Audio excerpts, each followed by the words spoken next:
Right, so we are all tuned in. We are all live. We are ready to go. It is Tuesday, and that means today is an all new episode of the Open Heart Collective. As you guys know, this is a live, raw, real conversation about mental health with amazing humans who have incredible stories. Um, as I just mentioned, this is our final episode of this season. Don't worry, though, we will be back again soon.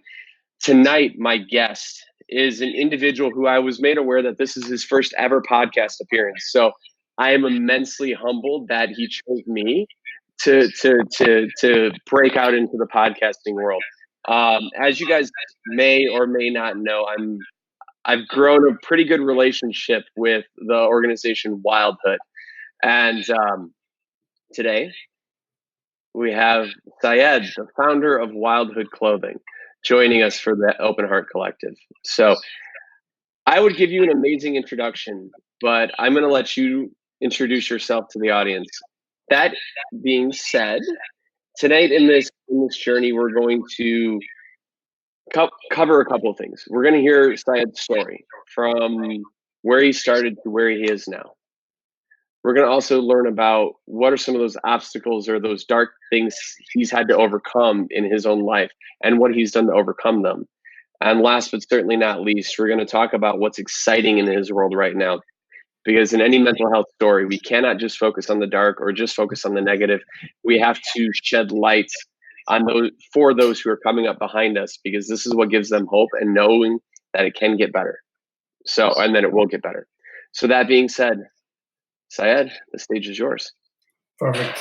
First of all, thank you so much for inviting me on your podcast and actually thinking of me. And this is my first time. I was really nervous, and I thought I have to do it at some point. So why not? This is the time, Mm-hmm.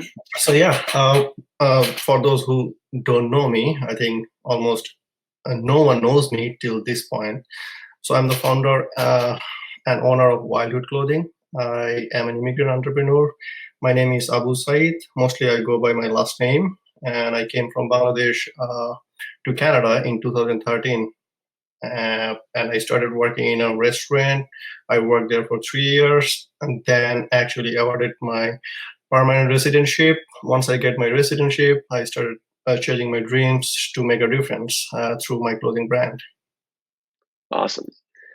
So, I mean, so we spoke about a month and a half, 2 months ago over WhatsApp for the first time, and in that moment, I knew that you were a person that needed to have their story be told, because I mean, it takes a lot to inspire somebody who's constantly inspiring themselves, but you and your story inspired me. So I'm with humbled. that, Thank you. with that being said, my friend, we have an hour, so give us your story. Well, so my story, like the second chapter begins. The first story is like it begins when I born, like since the first day, and the second Yeah. story begins when I came in Canada in 2013 March. So uh, it was really new to me. So I will start with a really interesting story. The first day when I came to Canada, uh, it was for the first time ever I was outside of my country. So my ride never showed up to the airport, and I had to I had no choice to go anywhere because I don't know where to go and how to call a Right. taxi. So fortunate enough that someone from that airport, they actually called a taxi for us to go to the nearest hotel and restaurant. And so we went in there. Actually, me and my friend, we came together in Canada for the first time with very little English. So we went in the like the hotel, but they didn't have any available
So realistically, it took me, like another 19 hours to go from the airport to my apartment. Give me 1 second, buddy. I lost you on the other feed. So give me 1 second.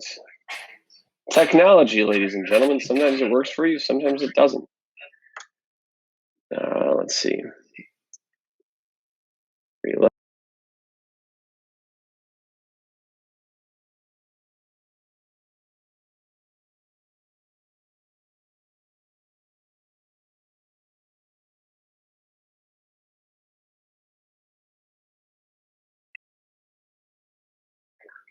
We're back. Okay, sorry about Yes. that.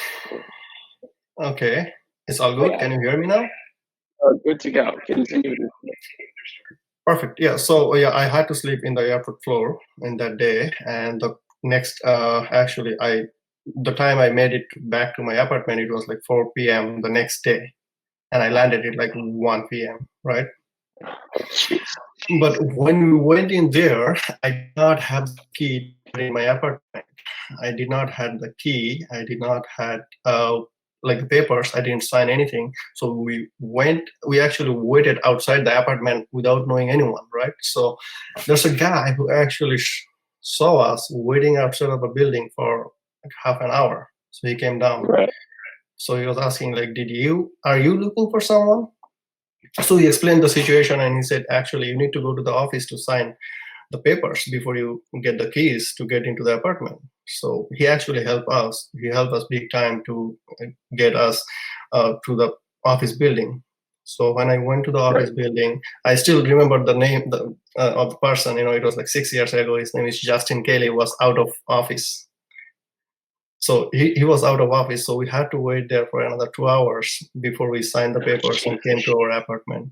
So finally, we made it to our apartment at 6 o'clock that night, and it was an empty apartment. There was nothing in there, just a stove and a fridge. So, which leads to another story. I was really happy to see a fridge because, right. I was happy. It was an empty fridge, but here's another story that the village I grew up in, there's no one had a fridge, like a fridge. So my dream was always to own a fridge growing up as a child. Right. Right. So yeah, I was really, really, really happy. And then that's how I started in Canada in 2013. Love it. Within the next few days, we got settled up. We have had few help through the people I met. The first people who helped me, he brought us some food, which lasted like 7 days, and then I started working in a pizza place named here locally, Peter's Pizza. I was working there 9 to 5. I didn't know anyone. I was going to work, come back home, and always wanted to know like what else I can do. Like what else I can do to keep myself busy, because it's just lonely. It's loneliness because I left everything behind. I left my family, my friends, like anything. I didn't bring anything with me, right? And there was a communication problem first when I first came in here, because still I think my English is not good enough. I'm just trying to learn as much as I can. So during this whole process, I have had so much help from people in here. So one of the people in here, his name is Sean Power. He actually, helped me. He said that I'm going to teach you English. In return, you will teach me some Bengali, like your like my language, right? So he was like more interested into the curse words, which I had no problem to teach him. So I just like taught him just instantly, and he helped me a lot.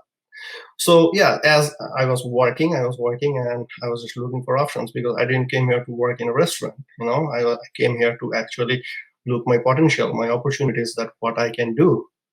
Right.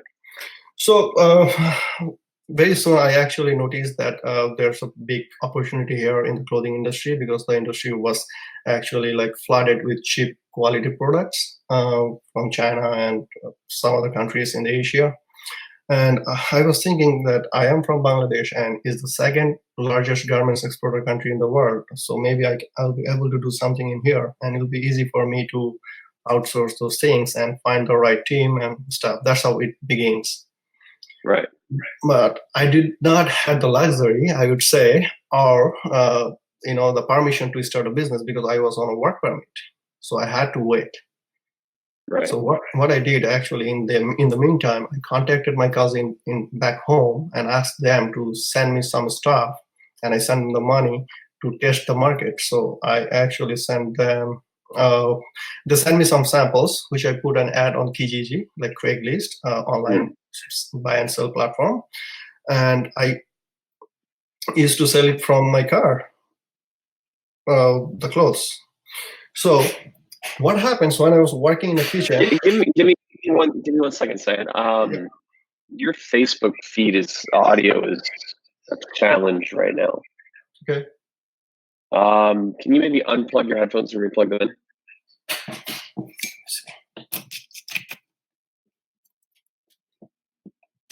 All right, let's try this again. What about now?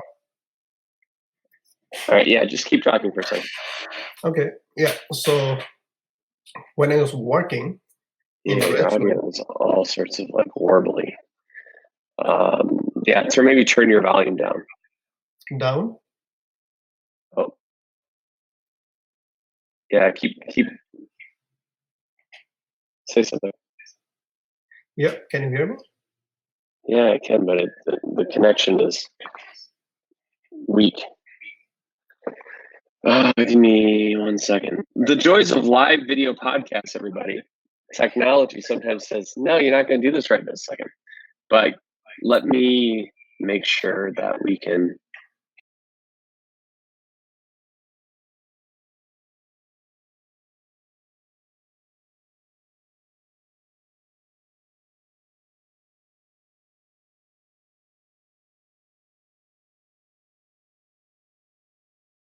All right, let's try this again. Hello. I hear you on Instagram. Okay. I'm working on hearing you on Facebook. Maybe refresh your computer screen. Like just hit just like refresh your screen. We're gonna be right back. Every single time. You would think that we would have this figured out by now and this would not be an issue. Say something, my dear friend. Can you hear me now? Oh, that is so much. Awesome. Perfect. Yeah, I have no idea what happened there, but like you're getting kind of warbly. Is it good now? Fantastic now. Awesome. It happens. Anyways, yeah. So continue with your story. Yeah, so I was working and I have nowhere to go. I didn't have any friends. I didn't make friends at that time. So I was looking to meet more people. And so I found that how can I actually, I was just working 9 to 5 and the rest of the time I have nothing to do. So what I started to hanging out with the delivery drivers to learn how to drive because I didn't know how to drive. So I get my, learner permit and started because if I have the learner permit, I am allowed to drive with a full-time license holder driver, Right. So I started driving and that's how I got my full driving license. So once I got my license, I was more about like utilizing my time that how can I maximize my, income. And right.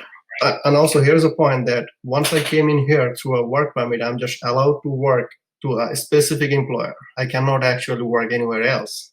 Oh. So I was looking at the options, and also then I actually bought a car for $900. It's a 2007 Honda Civic, which I then started doing pizza deliveries. And I did 2.5 years pizza delivery. It's cash money. I saved up $28,000. And with that money, when I was when I got my PR, permanent residency in Canada, finally I was allowed to start my clothing business. I just invested that money to start my clothing business. And I didn't go to bank or anything. I saved up this money, worked really hard. I worked 9 to 5 in a pizza shop and from 5 to 3 a.m. in the morning. So I worked like crazy 18 to 19 hours a week. Right. A day. A day. And then I had my girlfriend at that time, my wife now, so I was in a long distance relationship. So most of the time I would be like on the phone and the time difference. And I would have to cook my own meal because I was saving. I wasn't eating out. I was planning to do everything by myself, so I worked really, really, really extremely crazy for the last 3 years. to be where I am now today. Wow. So, in the meantime, when I had my car, I was doing pizza deliveries, post an ad on Kijiji or Craigslist, and selling clothes. If I'm going to the same route to doing pizza delivery, I drop my clothes too at the same time. Nice. So it was working really good, and that's how I did my market test that it's working, Right. And then when I was awarded my permanent residency, I thought that this is the time to start a clothing brand. And then I chose the name Wildhood because when I first came here, it was wild to me. I'd never been outside, didn't see snow ever, vast landscape, open bar, different culture of people. So I was thinking, and I'm trying to create a hood, regardless of sex, religion, gender, creed, that we're all in the same. It's the human life. We are all gonna die, no matter what. Why not we work together to help each other to create a better environment? So that was like, so the main motto for my business is like the strength of difference. Like I cannot be like you, no matter how hard I try for the rest of my life. But here we are working together, sharing our journey, sharing our stories. So this is the beauty of the strength of difference to inspire people. So then I started my clothing company, and in the meantime, I had to travel so many times back and forth to my country. I went in there because I just wanted one thing that I actually being focused on at my early days, to cut all the middlemen. So I couldn't trust anyone because I'm sitting in here, I don't know if someone is gonna lie to me or hold me hostages to the business if I don't know. So I invested my time. I went back. I spent my times with the factories to see the condition of the factories that I'm working on, because I'm against child labor and stuff, and I'm all helping to the workers' family. So still now we're working to the families, to the factories that we work, specifically who works on our product. We give back something to them. Because one of the things that I have noticed, I asked them that what it is that makes you even harder every day, every single day, like what it is, knowing that you're not going to change your fate by working that hard in the same thing again and again, So yes, like it's pretty much our life is over, but it's for our children's. So that's actually that actually hits me hard, and I'm trying to make a difference in the work environment that I'm working in the factories right now. So what I did, I knew that I need a team because I'm going to source my own material. So I started to find out people, like-minded individual who is not more like, money driven, but more terms of giving values, So whenever I will go back to my country and I would go and spend, I even like at some point I had to like sleep in the airport factory, not airport, I mean, I had to sleep in the factories because it's a traffic jam and it would take like 4 hours to go like 40 kilometers. Sometimes you are stuck. And by the time you'll be going back and home and forth, it's over. So just to learn how to make clothes from scratch. So sitting in here right now, no one can lie to me or hold me hostages to the business. So once I learned that, and in the meantime, I did actually have my designer, I had a fitman, I have a sample man, I had my cousin is working right now knitting. He's a very good, and they've combined experience of like more than 45 years in garments industries. They have worked with Nike, Adidas, Puma. But speaking of which, I have like right now maybe 12 people who closely involved with the group that like help me produce the clothes. Actually, not help me, but like they're the brand. I'm nothing without them. So going back in there, I have like so many people, maybe hundreds of them came on board and left. But the one I really wanted is stick together. So now we're stronger than ever and doing our things. So here's another story.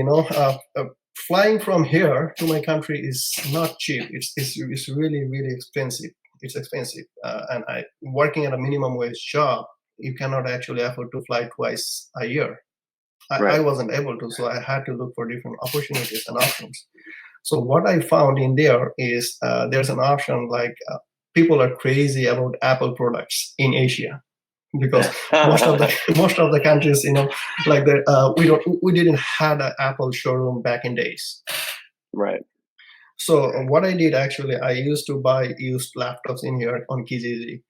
like for $400. The moment I get off the plane, I sell it for $800 or $1,000. I double my money, covered all my plane fare and everything. I'm allowed to have like 2 or 3 laptops and 2 or 3 cell phones, and boom, like it's done, and it covers everything. And I at that point, I did not know these things called flipping. I wasn't like familiar with the term called flipping. So now I know because of Gary Vee. Right. So in 2017, I actually got to not meet in person, but like to introduce to Gary Vee, like his world and what he does for optimism, positive and stuff. So okay, I have done this like in 2014 or 2013. So Right. yeah, that has helped me a lot.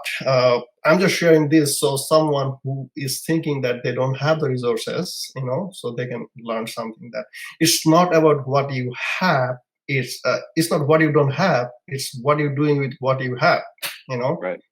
At least if you have nothing, no money, no relation, no connection, and you have 2 hands, you can go and work in a minimum wage job.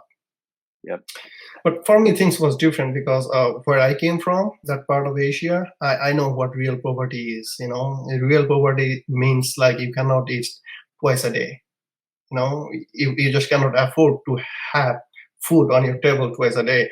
But in North America, it's different. Like you cannot buy a Note 10 or you cannot buy an iPhone 10. Like you feel like that you are not up to that level. So, and then like by knowing this, that if I work in a minimum wage job for the rest of my life, I will never be poor. Never be poor. So that actually gives me so much strength and courage to do what I'm doing right now and not worrying about anything. Yeah, so that's how it all got started. And I still can't believe that like I'm in live sharing my stories. And not only are you live streaming it, but we're live streaming it on Facebook and Instagram both. So it's like, yeah, awesome. This is the crazy part. Yeah, no, I'm glad that I got to share my stories because I think that there's something like my story or my life, maybe in 100 years or 50 years, I don't know, maybe it could be a blueprint for the people who complains that I don't have the resources. I don't know enough people. I did not know anyone when I first came in here. I just came with my clothes and $800 for the apartment I rented for first month of rent. Right. Nothing else, So yeah, that's how it got started. I mean, who wouldn't find that fascinating? Right. I mean, we have the ability to, or you had that ability in the moment to give up, and you just fought. Right. Yeah, and absolutely. And that is inspiring to somebody like me who was born and raised in America, was born and raised in a country where I could literally do anything at any given time, and it not be a situation that I'm facing criticism for, or it's just it is, right? This is what they say, like North America in particular, that, I mean, this is where this is land of the dreams, land where dreams are made, right? I mean, absolutely, yeah. But it's not necessarily because of the land, it's because of the mentality, because we don't give up. Like this is something that we have the ability to create the change that we want to see. And that's the US, that's Canada. I mean, that's wherever you want it to be. And when we talk about mental health and how all of this ties in, I mean, I can only imagine what your headspace was like when you got off the plane and you didn't know what was next, because the one person that you had that was supposed to be there, that wasn't there. And that's heartbreaking when that's what you were, then when that was what the expectation was, that you're going to come there, this was going to be set up, and then none of it was. And then you're having to adapt when it would have been easy to just turn around. Yep, it was easy for me to quit. Like quitting is easy. Going forward is hard. Yeah. Overcoming those situations is hard. But I think right now that I'm very fortunate that it happened with me because it just makes me stronger. It just makes me who I am. It just purified me. Going through this process. Right. Things would have been different if someone would come to pick me up. Maybe I would take it as granted, but I don't take anything for granted now. Nobody should. It all comes down to perspective, and Right. and by all means, like I am who I am because of the people I'm surrounded by. I'm nothing without them. They make me who I am. They pushed me. It's just like I'm gonna give you an example. It's just like, let's say that you are driving and your car broke on a highway. Right. So and you are trying to get a ride or trying to ask help and no one is helping. Like you're just trying, like, okay, give me a help, like give me a lift or anything. But you will notice that if you get off your car and you start pushing your car by yourself, you will see at least few people will come down, try to push your cars too. I think so. We as a human, I think we tend to see that how hard you are trying. If you're really, really, really trying, then people come to help. So I have had this kind of help a lot in here in Canada. That's amazing.